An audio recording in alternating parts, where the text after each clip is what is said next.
Всем привет! Сегодня у нас добавили новую активность. Это Кодекс Бессмертных.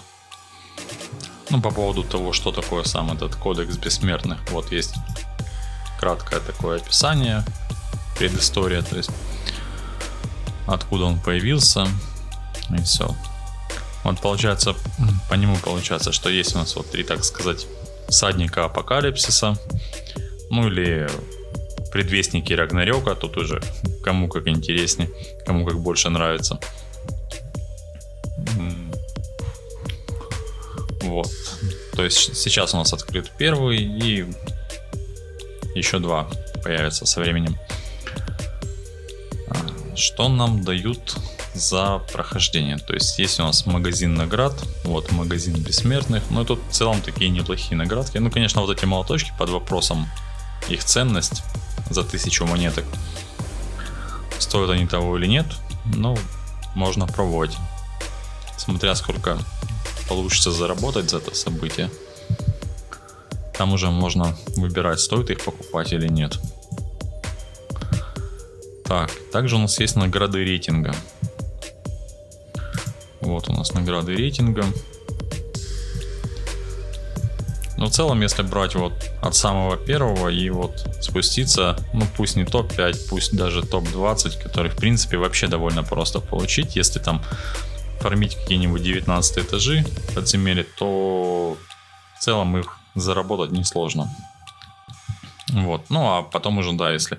То есть, вот сначала я получил топ-20, это просто на персов, которые там по описанию подходили, которые милишники с масс уроном.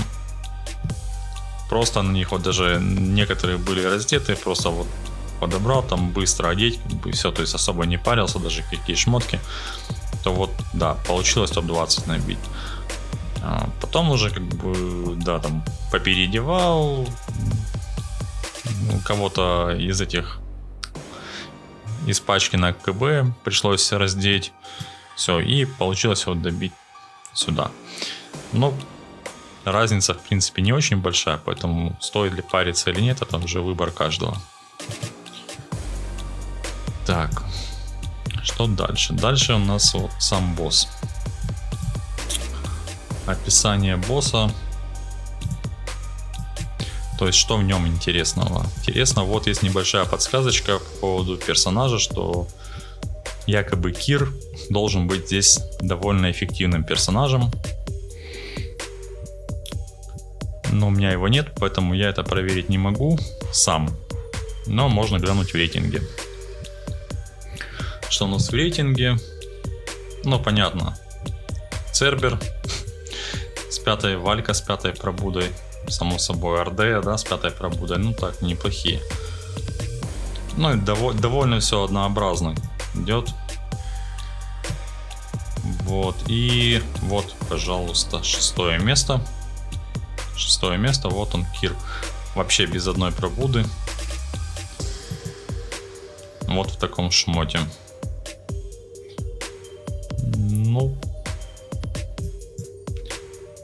И какой он результат показал, интересно. 147. Неплохо, думаю. Вполне достойно. Учитывая вот Валька, 137. Но Валька у нас на 5-й пробуде. Так что, вполне достойный результат. У кого есть такой персонаж, его можно использовать. Очень поможет. Так, по поводу битвы, то есть, тут я уже немножко дурачился, вот Асхора был поставил, просто по приколу. Как видно, разных персонажей туда-сюда там менял, но урон от этого особо не менялся, даже вот со Асхором ничего. Главное, что у нас есть, допустим, одна фракция с лидером. У меня лучше всего получается это эти ребята, которые из фракции гнева. Я поэтому даже Асхора поставил, просто поугарать.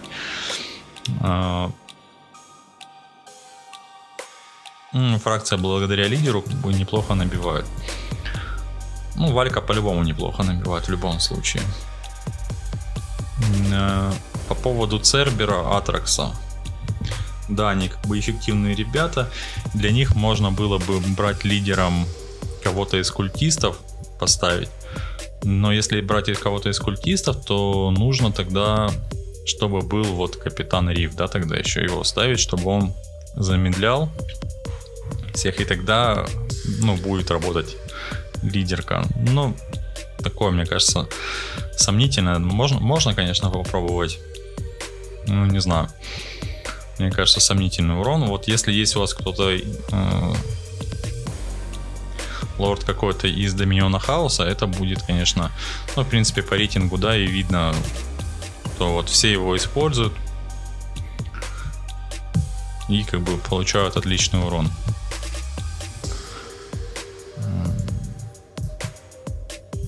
Ну вот разных. Ну, Зелиту как бы не очень зашла. Все-таки.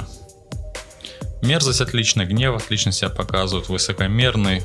Торадор, на удивление, тоже, да. Ну, хотя, почему на удивление, все-таки Масуха у него долбит неплохо. Вот. Ну, это при том, вот этих ребят, как бы, они мне и не прокачанные, там, и... Ну как, прокачанные полностью, я имею в виду по навыкам не прокачанные. Ну и шмот там такой себе на них.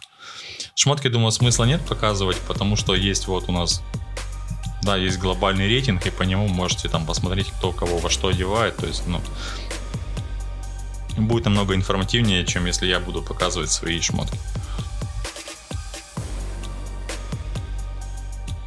Но по поводу самой битвы, ну вот, результат в целом неплохой. В принципе, на автобитве все так же играется. Ну, единственное, может быть, на автобитве чуть-чуть меньше набьется. Может, нет. Расстановка, в принципе, вообще произвольная. Ну, единственное, почему Атракса сюда вот в начале ставил, чтобы Валька его, ну, не использовала свою ульту. Ну, не ульту, а вот свою способность, да, там, воскрешать. Поэтому сюда сначала его прячу, чтобы он тут 3 раза погиб, потому что потом он вроде как на 15% больше урона наносит. Потом сразу его выставляю, чтобы он тут помирал, как бы, и все. После 3-й гибели уже потом, когда появляется, тогда ставлю его по центру. И у него есть одно воскрешение от Валькиры. Ну а в целом я пытался по-разному ставить, и особо как бы на количество набитого урона это не влияет особо. Это вот такой единственный нюанс, который мне там помог немножко больше набить.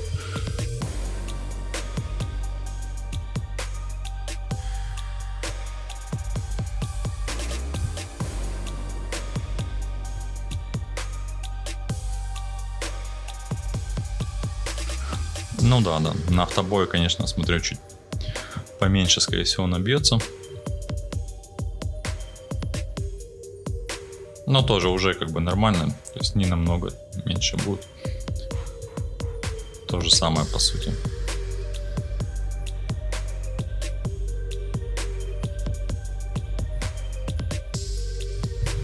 Ну вот.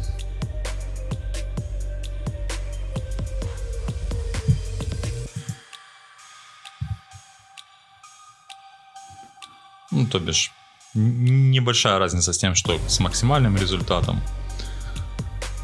Ну, вот такой обзорчик. Но по героям понятно, да, уже объяснил, кого выгодно ставить, кого нет. Все, вот такой коротенький разбор. Если было полезно кому-то, ставим лайки, подписываемся на канал. Все, всем спасибо за внимание. До новых встреч. Пока-пока.